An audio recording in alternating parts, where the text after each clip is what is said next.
O. Henry. Hearts and crosses. Baldy Woods reached for a drink and got it. When Baldy wanted something, he usually got it. But this is not Baldy's story. Now he took his third drink, which was larger than the first and the second. Baldy had been listening to the troubles of a friend. Now Baldy was going to tell his friend what to do. So the friend was buying him the drinks. This was the right thing for the friend to do. "I would be king if I were you," said Baldy. He said it loudly and strongly. Webb Yeager moved his wide hat back on his head. He put his fingers in his yellow hair and moved it about. It now looked wilder than before. But this did not help him to think better. And therefore he also got another drink. "If a man marries a queen, it ought not to make him nothing," said Webb. Here was his real problem. "Surely not," said Baldy. "You ought to be a king. But you're only the queen's husband. That's what happens to a man in Europe if he marries the king's daughter. His wife becomes a queen. But is he a king? No. His only duty is to appear with the queen in pictures and be the father of the next king. That's not right. Yes, Webb, you are only the queen's husband. And if I were you, I'd turn everything upside down, and I would be king." Baldy finished his drink. "Baldy," said Webb, "you and I have been cowboys together for years. We've been riding the same road since we were very young. I wouldn't talk about my family to anyone but you. You were working on the Nopalito Ranch when I married Santa McAllister. I was foreman then.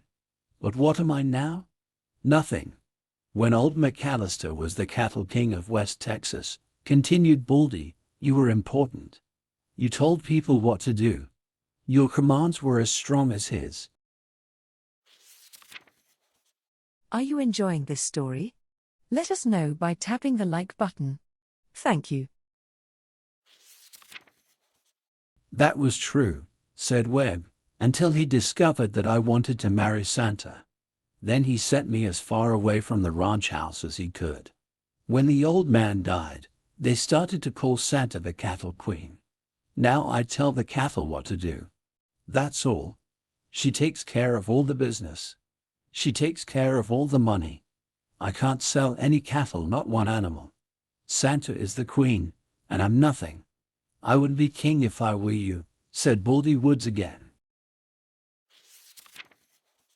"When a man marries a queen, he ought to be the same as she is. Plenty of people think it's strange, Webb. Your words mean nothing on the Nopalito Ranch.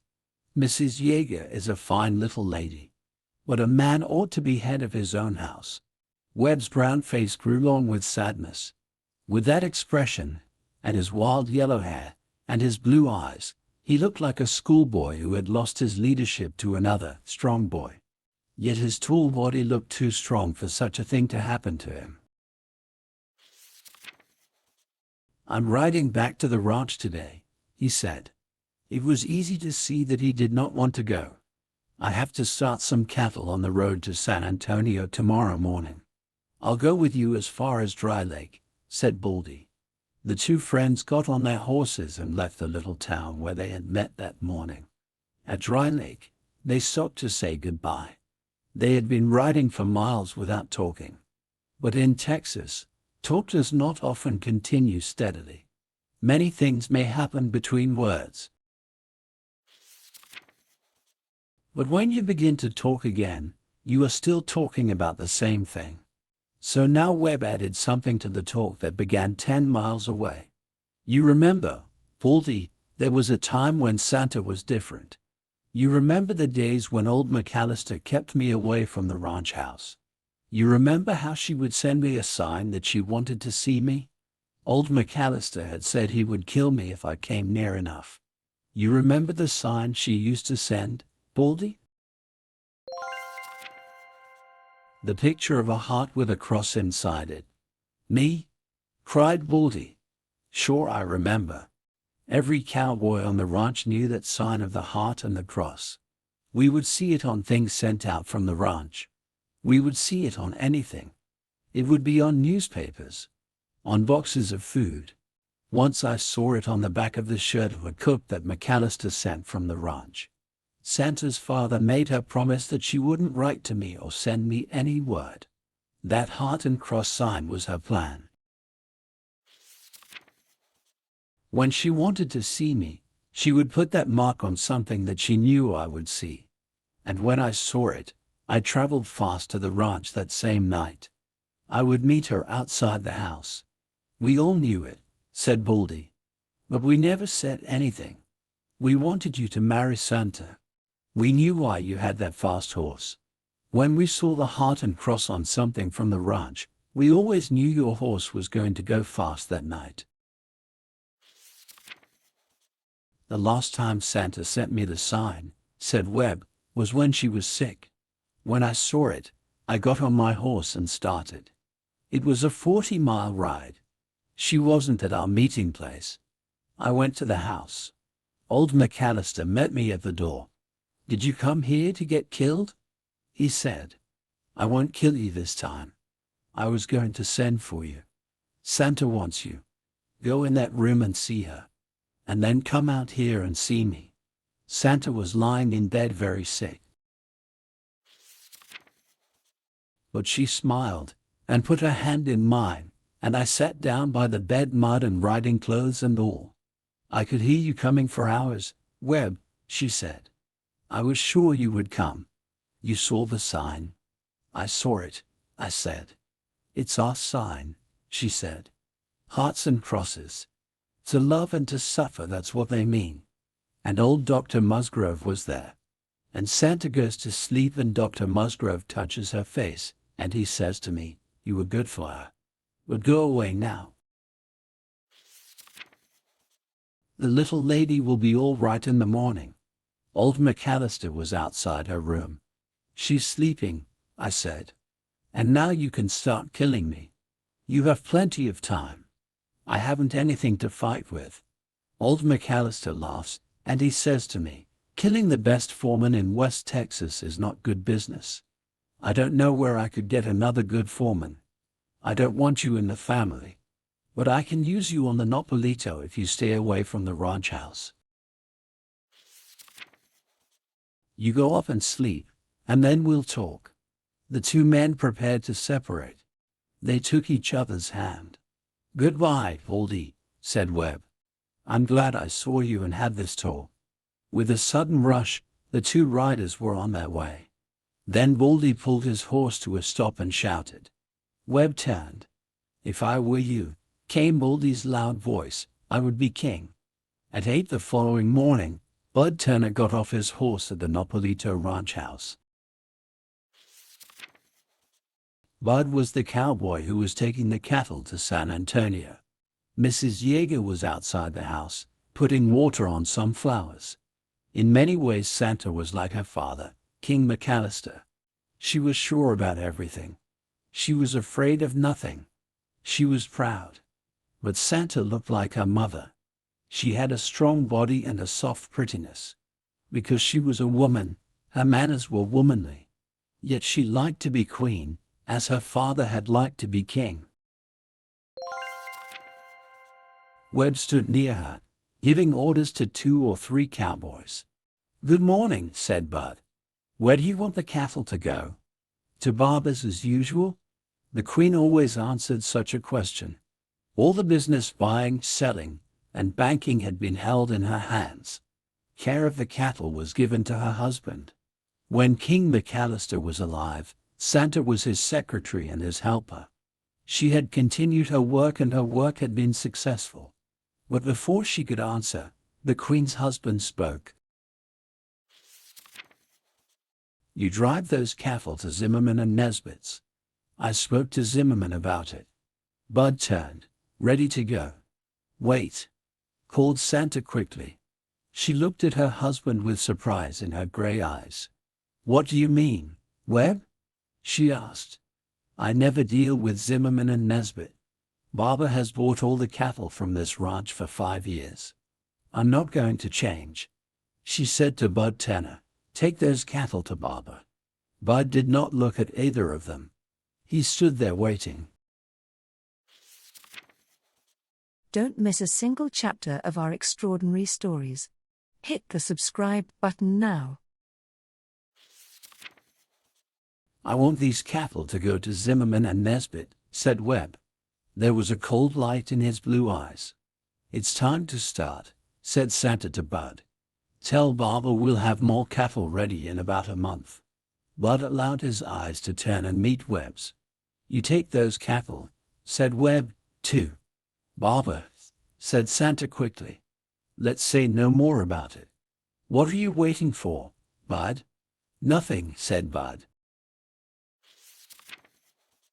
But he did not hurry to move away, for man is man's friend, and he did not like what had happened.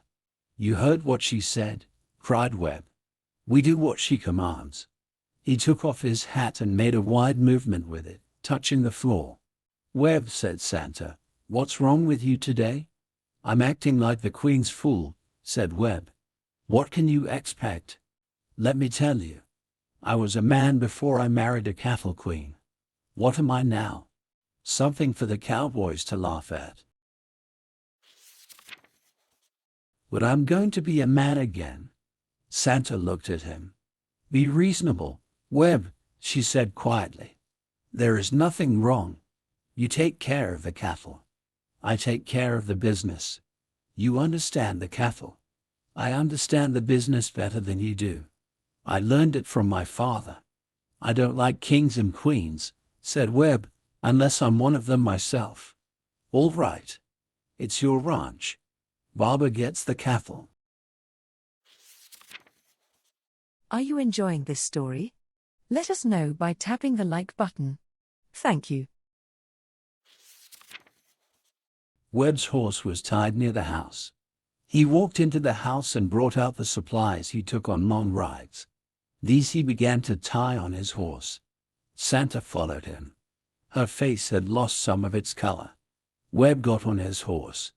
There was no expression on his face except a strange light burning in his eyes. There are some cattle at the Hondo waterhole, he said. They ought to be moved. Wild animals have killed 3 of them. I did not remember to tell Sims to do it. You tell him. Santa put a hand on the horse and looked her husband in the eye. Are you going to leave me, Webb? She asked quietly. I am going to be a man again, he answered. I wish you success, she said, with a sudden coldness. She turned and walked into the house. Webb Yeager went to the southeast as straight as he could ride. And when he came to the place where sky and earth seemed to meet, he was gone. Those at the Nopalito knew nothing more about him. Days passed, then weeks, then months. But Webb Yeager did not return. One day, a man named Bartholomew, not an important man, stopped at the Nopalito ranch house. It was noon and he was hungry. He sat down at the dinner table. While he was eating, he talked. Mrs. Yeager, he said, I saw a man on the Seco ranch with your name. Webb Yeager. He was foreman there. He was a tall yellow-haired man. Not a talker. Someone of your family? A husband, said Santa. That is fine for the Seco ranch. Mr. Yeager is the best foreman in the West. Everything at the Nopalito ranch had been going well. For several years they had been working at the Nopalito with a different kind of cattle. These cattle had been brought from England, and they were better than the usual Texas cattle. They had been successful at the Nopalito ranch, and men on other ranches were interested in them. As a result, one day a cowboy arrived at the Nopalito ranch and gave the Queen this letter. Mrs. Yeager, the Nopalito ranch. I have been told by the owners of the Seco ranch to buy 100 of your English cattle. If you can sell these to the Seco, send them to us in the care of the man who brings this letter. We will then send you the money. Webb Yeager, foreman, Seco ranch. Business is business to a queen as it is to others. That night the 100 cattle were moved near the ranch house, ready for an early start the next morning. When night came and the house was quiet, did Santa Yaga cry alone? Did she hold that letter near to her heart? Did she speak the name that she had been too proud to speak for many weeks? Or did she place the letter with other business letters in her office? Ask if you will, but there is no answer. What a queen does is something we cannot always know. But this you shall be told. In the middle of the night, Santa went quietly out of the ranch house. She was dressed in something dark. She stopped for a moment under a tree. There was moonlight, and a bird was singing, and there was a smell of flowers. Santa turned her face toward the southeast and threw 3 kisses in that direction, for there was no one to see her. Then she hurried quietly to a small building. What she did there, we can only guess. But there was the red light of a fire, and a noise as if Cupid might be making his arrows. Later she came out with some strange iron tool in one hand. In the other hand she carried something that held a small fire. She hurried in the moonlight to the place where the English cattle had been gathered. Most of the English cattle were a dark red. But among those 100 there was one as white as milk. And now Santa caught that white animal as cowboys catch cattle. She tried once and failed. Then she tried again, and the animal fell heavily. Santa ran to it, but the animal jumped up. Again she tried, and this time she was successful. The animal fell to earth again. Before it could rise, Santa had tied its feet together. Then she ran to the fire she had carried here. From it she took that strange iron tool. It was white-hot. There was a loud cry from the animal as the white-hot iron burned its skin. But no one seemed to hear. All on the ranch were quiet. And in the deep night quiet, Santa ran back the ranch house and there fell onto a bed. She let the tears from her eyes, as if queens had hearts like the hearts of ranchmen's wives, and as if a queen's husband might become a king if he would ride back again. In the morning the young man who had brought the letter started toward the Seco ranch. He had cowboys with him to help with the English cattle. It was 90 miles, 6 days' journey. The animals arrived at Seco ranch one evening as the daylight was ending. They were received and counted by the foreman of the ranch. The next morning at 8 a horseman came riding to the Nopalito ranch house. He got down painfully from the horse and walked to the house. His horse took a great breath and let his head hang and closed his eyes. But do not feel sorry for Belshazzar, the horse. Today he lives happily at Nopalito, where he is given the best care and the best food. No other horse there has ever carried a man for such a ride. The horseman entered the house. 2 arms fell around his neck, and someone cried out in the voice of woman and queen together, "Webb, oh, Webb." "I was wrong," said Webb Yeager. "I was A," and he named a small animal with a bad smell, an animal no one likes. "Quiet," said Santa. "Did you see it?" "I saw it," said Webb. "What were they speaking of?" "Perhaps you can guess, if you have read the story carefully." "Be the cattle queen," said Webb. "Forget what I did, if you can. I was as wrong as—" "Quiet," said Santa again, putting her fingers upon his mouth. "There's no queen here. Do you know who I am? I am Santa Yaga, First Lady of the bedroom. Come here." She led him into a room. There stood a low baby's bed. And in the bed was a baby, a beautiful, laughing baby, talking in words that no one could understand. "There is no queen on this ranch," said Santa again. "Look at the king. He has eyes like yours, Webb. Get down on your knees and look at the king." There was a sound of steps outside and Bud Turner was there at the door. He asked the same question he had asked almost a year ago. "Good morning. Shall I drive those cattle to Barbers, or—" He saw Webb and stopped with his mouth open. "Va va va va va va," cried the king, waving his arms. "You hear what he says, bud," said Web Yeager. "We do what the king commands. And that is all, except for one thing." When Old Man Quinn, owner of the Secker Ranch, went to look at his new English cattle, he asked his new foreman, "What is the Nopalito Rancher's mark?" "X over Y," said Wilson. "I thought so," said Quinn. "But look at that white animal there. She has another mark, a heart with a cross inside. Whose mark is that?" The end. Have you enjoyed this story? Like and subscribe to our channel now to unlock fresh tales and level up your English skills.